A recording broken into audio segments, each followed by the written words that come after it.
Hello हम संतोष बेतिया से बोलतानी। हेलो हम संतोष बेतिया से बोलतानी।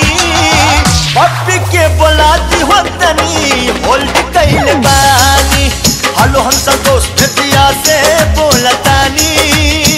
पप्पी के बोलाती हो तनी होल्ड कैले बानी।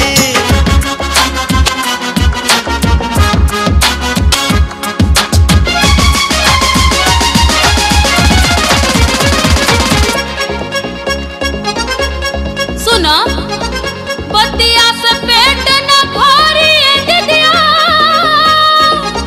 कबोई चढ़ल जवानी में।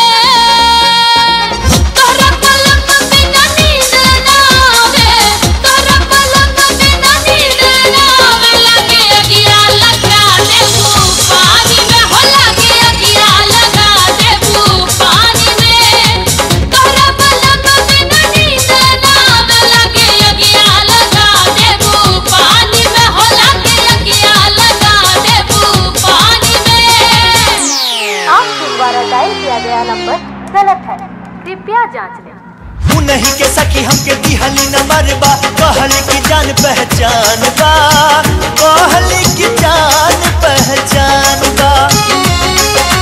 रोज रोज भेंट हमार उनका से होला, बगले में उनके मकान बा, बगले में उनके मकान बा।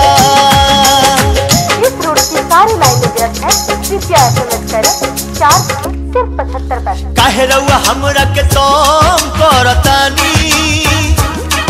अरे काहे रउआ हमरा के तोम करतानी।